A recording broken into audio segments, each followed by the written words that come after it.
Hi, this is Grace Power with My Gold Sugar, and this is our 9th video on a series of 10 videos on how to get started with sugaring. And I just wanted to highlight the strip method on this video and how to do the strip method. So with the strip method, we had talked about it a little bit on the video where we talked about the different temperatures. And so with strip method, you do want to melt your sugar down to more of a honey type temperature, and so it goes on fairly thin and easy, then compared to like if you're using a paste method, you want it a little bit thicker so you can flick it off. But with the strip method, you want it on as thin as possible, so the warmer that you can tolerate the sugar, I mean, you don't want it like too hot, but it will be a little bit, it will be quite, it'll be comparable to waxing.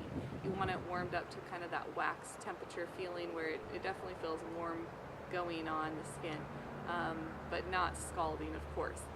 And I would always test the sugar on a spot that if it did result in a burn, that you wouldn't be too embarrassed about it, like maybe on the inside of your arm or somewhere where it's kind of hidden. And just test the sugar out and see if it's the right the right temperature first. And then when you're putting it on, it's the same as with the paste method. You're going to go on against the hair growth and pull with the hair growth, which is the opposite of your normal waxing method. So if you're an esthetician and you've been doing waxing forever, that's going to take a little bit of getting used to. But you will get the most hair out going with that method. You can do it with the waxing method, but it's just not going to be as effective. You're not going to get as much hair, and you probably will get a little more breakage of the hair.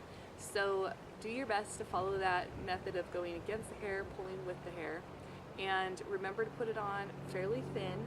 One way to do that is to hold your stick perpendicular to the skin. So if you're putting it on like this, you want to hold the stick like up and down. You don't want to put it on like laying it down against the skin. If you're just doing a little area, you might, like a lot of times I'll hold my stick like this, and you can put it on like this, like on maybe like on a knuckle or something. So, but if you're doing a larger area, usually I'll put it sideways, and you just want to put it on very thin, and then put your strip down. I have some strips here, so put your strip down, and you kind of push and put some pressure on there. This would be kind of like the molding, where you're just working that sugar into the strip a little bit, and then flick it off. And when you flick it off, you don't want to flick up.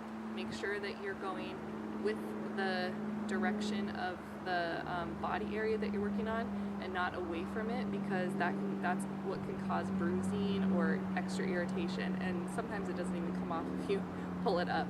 So pull it against, pull it with the hair growth, but kind of also in line with the body area.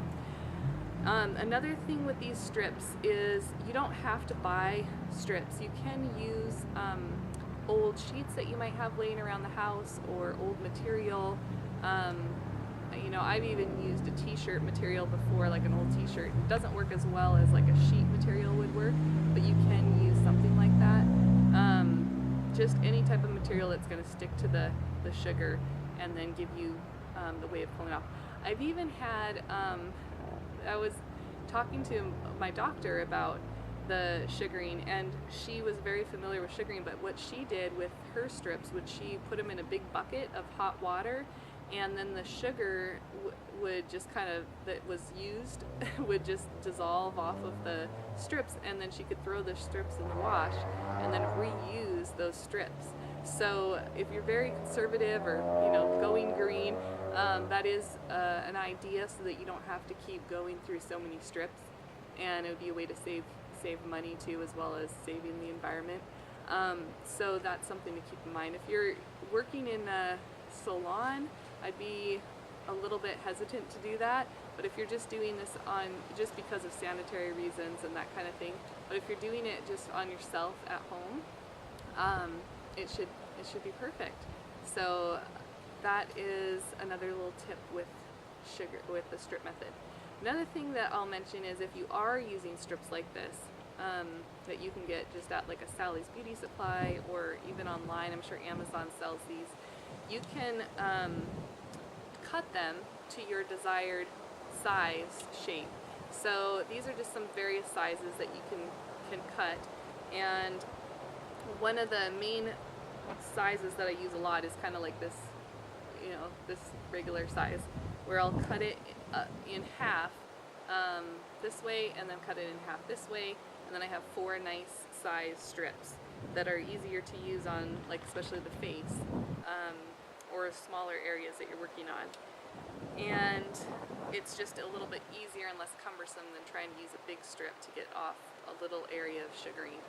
So that's one thing to keep in mind. And then another size strip that I like to do is just the little tiny one, where you're just taking, you know, the length of the strip and just cutting it into little tiny strips. So those work really good for upper lip and brows and tiny little spots of the body. So I hope this video was helpful and enlightened you a little more about using the strip method with sugaring. If you have questions or concerns, be sure to contact us through the website mygoldsugar.com, and stay tuned for our 10th video on this series of 10, where we will be talking about how to get unstuck with sugaring. So see you in the next video.